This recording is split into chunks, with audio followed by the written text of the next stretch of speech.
veces bajo el pretexto de querer hacer el bien. La envidia es un fenómeno psicológico que hace sufrir terriblemente al propio envidioso y también a la víctima. Es un sentimiento de frustración insoportable al ver que a la otra persona le va bien. ¿Por qué? Es que el envidioso es un insatisfecho que a menudo no sabe que lo es, pero consciente o inconscientemente siente mucho rencor contra las personas que poseen algo: belleza, dinero, éxito, poder, libertad, amor, personalidad, experiencia, en fin, cualquier cosa. La persona dominada por la envidia desea todo eso, pero como no lo alcanza, en vez de aceptar sus carencias y buscar la solución, el envidioso odia y desea destruir a toda persona que como un espejo le recuerda su privación. La envidia es, en otras palabras, la rabia vengadora del impotente que, en vez de luchar por sus anhelos, prefiere eliminar a la competencia. En Tesalónica podemos ver de lo que fue capaz de hacer la envidia. Mira, cuando el pequeño grupo de creyentes cristianos empezó a crecer, ahí apareció la envidia. En el estudio anterior vimos que Pablo y Silas habían llegado a Tesalónica viniendo de Filipos, donde habían sido encarcelados. Al llegar a Tesalónica se hospedaron en la casa de un hombre llamado Jasón, y durante 3 semanas predicaron, convirtiendo a muchos judíos y griegos, entre ellos gente del pueblo y gente noble, personas de mucho dinero y personas humildes. Fueron 3 semanas de milagros, de vidas transformadas. Pero entonces apareció la señora envidia. Mira lo que dice Hechos 17:5.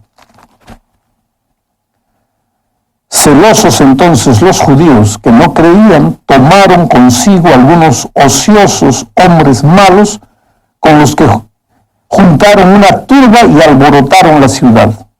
Asaltaron la casa de Jasón e intentaban sacarlos al pueblo.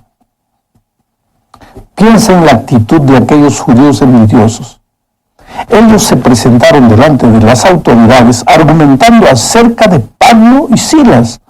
¿Y qué es lo que argumentaban? Mira, lo siguiente. El relato está en los versículos 6 y 7. Estamos leyendo Hechos 17. Dice: pero como no los hallaron, trajeron a Jasón y a algunos hermanos ante las autoridades de la ciudad gritando: estos que trastornan el mundo entero también han venido acá y Jasón los ha recibido. Todos ellos contravienen los decretos de César, diciendo que hay otro rey, Jesús. Los judíos no mostraron sus verdaderos motivos. Ellos dieron la impresión de estar preocupados con la estabilidad política de Roma, aunque lo que menos les preocupaba era eso. En el fondo, ellos querían que todos los romanos desapareciesen, pero usaron el argumento de fidelidad a Roma y al César solo para destruir el trabajo extraordinario de los apóstoles, porque Dios los estaba bendiciendo grandemente. Ahora, así es la envidia. No percibe el papel ridículo que hace, ni los métodos que usa, porque esos envidiosos de Tesalónica juntaron lo que de peor había en la ciudad para alborotar al pueblo, y sin embargo acusaban a los apóstoles de ser alborotadores. Pero al envidioso no le importa nada de eso. Lo único que le interesa es destruir a la persona que considera su enemiga. Con esta actitud de los judíos, la situación se les complicó a los apóstoles y tuvieron que salir de Tesalónica. La iglesia naciente, por su lado, tuvo que pagar una enorme cantidad de dinero para que las autoridades se quedasen tranquilas, porque ellos les cobraron eso. Aparentemente la obra había sido detenida, estaba todo parado, pero solo aparentemente, porque el evangelio siguió prosperando, aunque los apóstoles se trasladaron a Berea, aunque a ellos les hubiese gustado quedarse más tiempo en Tesalónica y fueron para Berea. No, el evangelio continuó prosperando en Tesalónica porque nadie va a ser capaz de detener la obra de Dios. En la segunda parte de este estudio veremos a Pablo, Silas y Timoteo en Berea. Ellos partieron de Tesalónica para Berea, pero antes de hablar un poco de los bereanos, necesitamos decir algo que no dijimos en la primera parte. La persecución provocada en Tesalónica por causa de la envidia de los judíos no puede ser solo atribuida a los judíos. ¿Me explico? Es verdad que los judíos acusaron a la iglesia delante de las autoridades. Y es verdad también que cuando alguien quiere perseguir a otro, no necesita de motivos. El perseguidor inventa sus propios motivos. Pero en el caso de Tesalónica, no fue completamente de esta manera, sino que algunos hermanos tesalonicenses, nuevos en la fe, tal vez ardiendo de pasión por las nuevas verdades que habían recibido, fueron de cierta manera agresivos y atacaron a las autoridades. Por otro lado, había algunos que no vivían correctamente los principios de la fe, no daban un buen testimonio. Todo eso, unido a la acusación de los judíos, pues provocó finalmente la persecución en Tesalónica. ¿Cómo sabemos de eso? Es solo leer algunos trechos de las 2 epístolas a los tesalonicenses. Por ejemplo, en primera a los tesalonicenses 4, 11 y 12 dice: procurad tener tranquilidad, ocupándoos en vuestros negocios y trabajando con vuestras manos, de la manera que os hemos mandado, a fin de que os conduzcáis honradamente para con los de afuera y no tengáis necesidad de nada. ¿Te das cuenta? Si Pablo le escribió esto a los tesalonicenses, es porque ellos, los tesalonicenses, estaban dejando alguna cosa correcta de lado. Pero ahora Pablo, Silas y Timoteo se fueron a Berea. Y aquí en Berea la actitud de los hermanos es completamente diferente. Mira lo que dice Hechos 17:11. Estos eran más nobles de los que estaban en Tesalónica, pues recibieron la palabra con toda solicitud, escudriñando cada día las Escrituras para ver si estas cosas eran así. Hay algo importante que tenemos que aprender de la vida de los bereanos. Ellos aceptaron las nuevas verdades, pero examinaron las Escrituras para comprobar que todo lo que los apóstoles enseñaban estaba registrado en la Biblia. ¿Sabes? Cuando aparece una nueva verdad, la actitud de las personas puede ser variada. Unas se cierran completamente, no quieren saber nada. No quieren que se les diga nada. Para ellas, lo que saben es suficiente. No están dispuestas a avanzar, no están dispuestas a crecer. Esta es una actitud peligrosa porque, te digo, mira, la vida, la verdadera vida es aprendizaje constante. No hay otra actitud más insensata que negar, cerrar los ojos a la verdad. Pero hay otra actitud igualmente equivocada y peligrosa. Y es la actitud de aceptar todo lo que me dicen sin examinar las Escrituras. Dejarse llevar por el carisma o por la simpatía de la persona que enseña y no abrir la palabra de Dios para confirmar lo que la Biblia enseña. Qué diferentes eran los bereanos, que examinaron la Biblia y aceptaron las verdades cuando probadas a la luz de las Escrituras.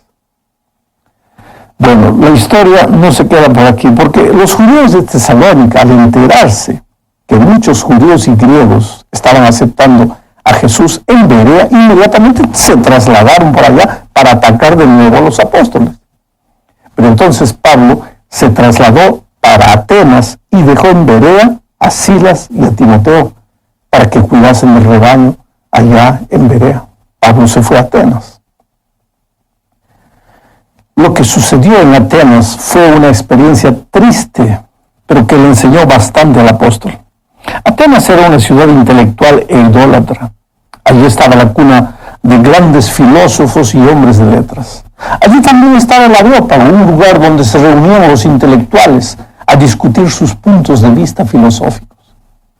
Pablo llegó a esta ciudad, a Atenas, y comenzó su trabajo de evangelización. ¿Cómo lo hizo? Conociendo el terreno. Anduvo por las calles, se paró en las plazas a conversar con las personas, observó. En fin, podríamos decir que Pablo hizo lo que todo evangelista hace hoy antes de iniciar una campaña de evangelismo. Hizo una especie de encuesta, de reconocimiento del terreno. Ahora, esto es correcto desde el punto de vista de la comunicación, porque si quieres comunicar algo a las personas, necesitas saber qué es lo que le interesa a esas personas. Hasta aquí todo bien. Pero entonces surgió una oportunidad de oro para la evangelización de Pablo. Los intelectuales de la ciudad oyeron hablar de Pablo y de las cosas que él hablaba. Entonces lo invitaron al Areópago para presentar sus ideas ahí en el centro de la cultura de la ciudad. Yo personalmente no creo que esto fue solo porque las enseñanzas de Pablo eran revolucionarias. Sin duda ninguna, Dios le estaba dando la oportunidad de entrar con el Evangelio a una ciudad influyente en el mundo de las ideas, para que a partir de esa ciudad el Evangelio se multiplicase por todos los otros lugares. Pero ¿qué ocurrió con Pablo? Pablo confundió las cosas. Pensó que la gente intelectual debería hablar como intelectual y que a los intelectuales hay que masajearles el ego intelectual.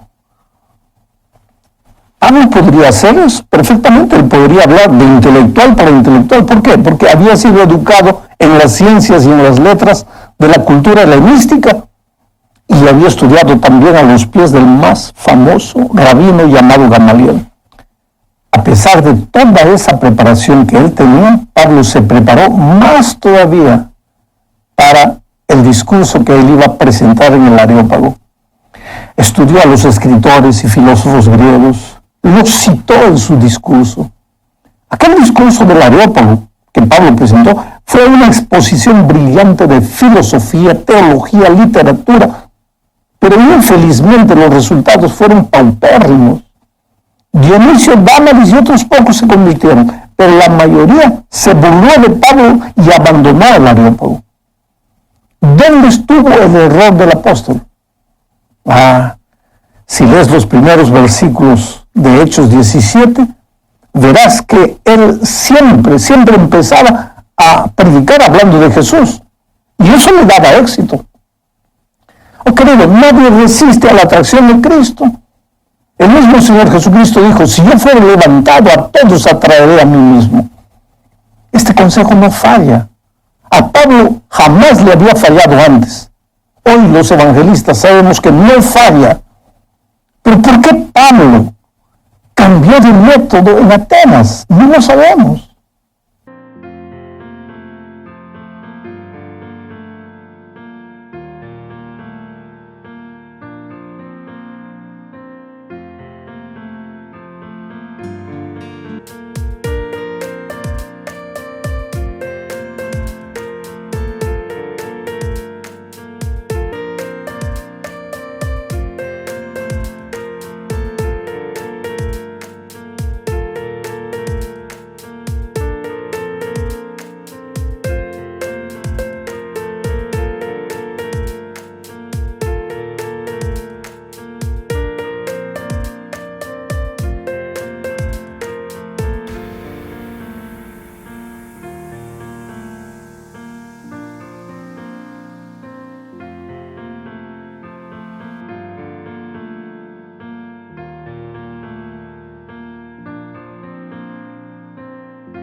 Tal vez se dejó impresionar por el tipo de gente al que se iba a dirigir. Nunca antes había tenido un público tan intelectual. Ahí estaban reunidos los epicúreos y los filósofos de la hora. Eran hombres como cualquier ser humano. Y como todos los seres humanos tenían necesidades interiores, necesitaban de Jesús, pero el apóstol falló. Habló de religión, sí, claro, habló de creacionismo, de teología, pero dejó a Jesús de lado para el fin, cuando ya el pueblo se estaba yendo. Ahora, ¿tenemos alguna lección que aprender de la experiencia de Pablo? Yo, como evangelista a lo largo de mi vida, he tratado de aprender una gran lección y, ¿sabes? Esa lección del dolor, del sufrimiento, de la derrota de Pablo me ha enseñado mucho. No falla, predicar a Jesús no falla, jamás. No pienses que la gente moderna, el secular, el ateo de nuestros tiempos está necesitando que le hables de cosas sofisticadas. Todos necesitan de Jesús. Levanta a Jesús y todo va a salir bien. El apóstol Pablo aprendió, porque cuando después de Atenas viajó a Corinto, mira lo que les dice a los corintios. Esto está registrado aquí en Primera a los Corintios, capítulo 1, versículos 18 al 23 y capítulo 2, versículos 1 y 2. Dice así: la palabra de la cruz es locura a los que se pierden, pero a los que se salvan, esto es, a nosotros, es poder de Dios. Pues está escrito: destruiré la sabiduría de los sabios y frustraré la inteligencia de los inteligentes. ¿Dónde está el sabio? ¿Dónde está el escriba? ¿Dónde está el que discute asuntos de este mundo? ¿Acaso no ha enloquecido?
Dios la sabiduría del mundo, puesto que el mundo, mediante su sabiduría, no reconoció a Dios. A través de las obras que manifiestan su sabiduría, agradó a Dios salvar a los creyentes por la locura de la predicación. Los judíos piden señales y los griegos buscan sabiduría, pero nosotros predicamos a Cristo crucificado. Para los judíos ciertamente tropezadero y para los gentiles locura.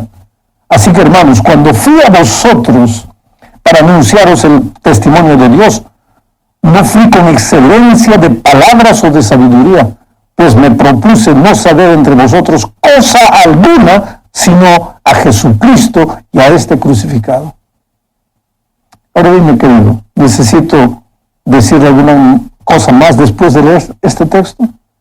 ¿Aprendió Pablo la lección en Atenas? Claro que la aprendió. Cuando llegó a los Corintios dice: ya me he propuesto no hablar de otra cosa, sino de Cristo